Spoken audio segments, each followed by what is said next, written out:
Hi all, welcome to Cricarena. ഈ സീസണിൽ ഉടനീളം പരിക്ക് വല്ലാതെ അലട്ടിയ ടീമാണ് ചെന്നൈ സൂപ്പർ കിങ്സ്. ഒരുപാട് താരങ്ങളെ അവർക്ക് നഷ്ടമായിരുന്നു. ഇപ്പോഴിതാ മറ്റൊരു താരത്തെ കൂടി അവർക്ക് നഷ്ടമായിട്ടുണ്ട്. ചെന്നൈ സൂപ്പർ കിങ്സ് തന്നെ ഒഫീഷ്യലായിക്കൊണ്ട് ഇക്കാര്യം അറിയിച്ചിട്ടുണ്ട്. കഴിഞ്ഞ മത്സരത്തിൽ CSKക്ക് വേണ്ടി അരങ്ങേറ്റം നടത്തിയ താരമാണ് രാമകൃഷ്ണ ഘോഷ്. എന്നാൽ അദ്ദേഹം ഇപ്പോൾ പുറത്തായിട്ടുണ്ട്. പരിക്ക് തന്നെയാണ് വില്ലൻ. അതായത് കഴിഞ്ഞ മത്സരത്തിനിടെ അദ്ദേഹത്തിന്റെ റൈറ്റ് ഫൂട്ടിന് ഫ്രാക്ചർ സംഭവിച്ചു എന്നാണ് ഒഫീഷ്യലായിക്കൊണ്ട് CSK ഇപ്പോൾ അറിയിച്ചിട്ടുള്ളത്. അതുകൊണ്ട് തന്നെ ഈ സീസണിലെ ബാക്കിയുള്ള മത്സരങ്ങൾ അഥവാ IPLലെ ബാക്കിയുള്ള മത്സരങ്ങൾ അദ്ദേഹത്തിന് കളിക്കാൻ കഴിയില്ല, അതിന്റെ ഭാഗമാവാൻ അദ്ദേഹത്തിന് കഴിയില്ല എന്നാണ് ചെന്നൈ സൂപ്പർ കിങ്സ് ഒഫീഷ്യലായിക്കൊണ്ട് അറിയിച്ചിട്ടുള്ളത്. അരങ്ങേറ്റ മത്സരത്തിൽ തന്നെ നല്ല രൂപത്തിൽ കളിച്ച ഒരു താരമാണ് രാമകൃഷ്ണ ഘോഷ്. അദ്ദേഹത്തെയാണ് ഇപ്പോൾ CSKക്ക് നഷ്ടമാകുന്നത്.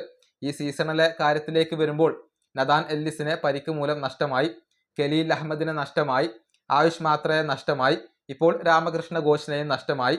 ധോണിക്ക് ഇതുവരെ ഒരൊറ്റ മത്സരം പോലും കളിക്കാൻ കഴിഞ്ഞിട്ടില്ല. സ്പെൻസർ ജോൺസന് ഒരുപാട് മത്സരങ്ങൾ നഷ്ടമായി. ഡിവാൾഡ് ബ്രവിസിന് ആദ്യത്തെ 3 മത്സരങ്ങൾ നഷ്ടമായി. ഇതൊക്കെ CSKക്ക് സംഭവിച്ച തിരിച്ചടികളാണ്. ഏതായാലും ഈ സീസണിൽ CSKക്ക് വലിയ വില്ലനായത് അത് ഈ പരിക്കുകൾ തന്നെയാണ്. ഈ വീഡിയോ അവസാനിപ്പിക്കുന്നു. അടുത്തൊരു വീഡിയോ കാണാം.